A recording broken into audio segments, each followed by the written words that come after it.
మంచి మాటలు, దైన్యం రకరకాల వ్యక్తులతో పరిచయం కలిగిస్తుంది. దృఢనిర్ణయం అన్నది విజయపథంపై మనం మొదటి అడుగు అవుతుంది.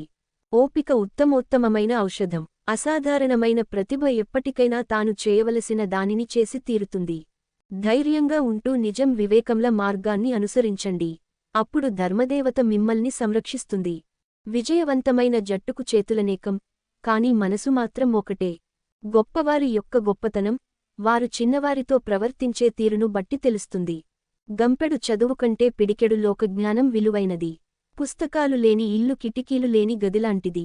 చిన్న చిన్న త్యాగాలు కలిసి మంచి అలవాట్లుగా తయారవుతాయి. మంచితనాన్ని మించిన గుణం లేదు. మంచితనంలోనే మర్యాద, మమత, మనోబలం లేకుండా గణనీయమైనదేదీ మనం సాధించలేము. మానవుని ప్రయత్నం దైవ విశ్వాసం కార్యసాధనకు మార్గం. నవ్వుతూ ఓడిపోయే వాడే గెలుపును సాధించే వ్యక్తి. కీర్తి పొందని పుట్టుక నిష్ఫలము.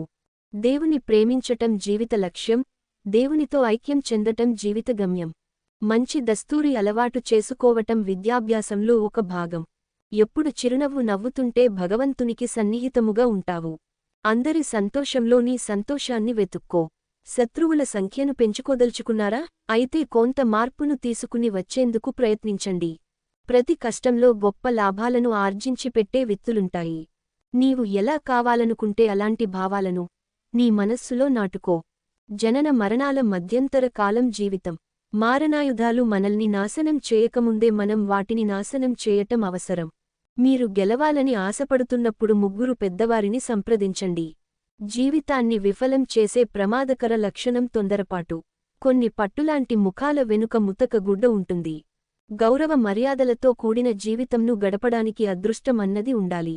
సమదృష్టి గల మనస్సు అన్నిదు కాలకు ఉత్తమ ఔషధము. పాపం అనేది వేరే ఒకచోట ఆవిర్భవించదు. చేసే దుష్కర్మలోనే పొంచి ఉంటుంది. అవసరంలో ఆదుకునేవాడే అసలైన స్నేహితుడు. వయసు మళ్లిన వారివి వెనుకటి కాలపు గాథలు, వయసులో ఉన్న వారివి ముందున్న స్వప్నాలు. కామన్నకు మించిన వ్యాధి, భ్రాంతికి మించిన శత్రువు, కోపానికి మించిన అగ్ని, విద్యకు మించిన ఆనందం వేరొకటి లేదు. ప్రేమను ఇవ్వడం అన్నది పరిశుద్ధమైన స్వాతంత్ర్యం. ప్రేమను కోరడం అన్నది పరిశుద్ధమైన బానిసత్వం.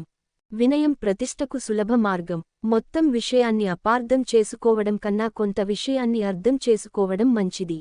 సోమరితనం మూర్ఖుల సెలవు రోజు. మనం ప్రేమించే దాన్ని బట్టి మనం తీర్చిదిద్దబడతాము, రూపుదిద్దుకుంటాము. మనకు తక్కువ జ్ఞానం ఉన్నప్పుడే విషయాలు బాగా అర్థం అవుతాయి. అధిక జ్ఞానంతో పాటు సందేహం కూడా పెరుగుతుంది.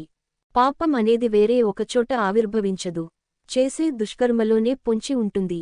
ఆగ్రహం అనేది ఎప్పుడూ తప్పిదంతో ఆరంభమై పశ్చాత్తాపంతో ముగుస్తుంది. స్వార్థం చిట్టచివర్లో ఉన్నప్పుడే సేవ ఉత్తమంగా ఉంటుంది. ఈ రోజు మనం గతం శిఖరాలపై నిలుచుంటాము, కాని ఇవి రేపటి పర్వత పద ప్రాంతాలవుతాయి. తన జానెడు పొట్టకు బానిస అయిన వ్యక్తి భగవంతుణ్ణి ససేమిరా పూజించలేడు. ఈ రోజన్నది నిన్నటి రోజును గురించి దిగులుపడిన రేపు అవుతుంది.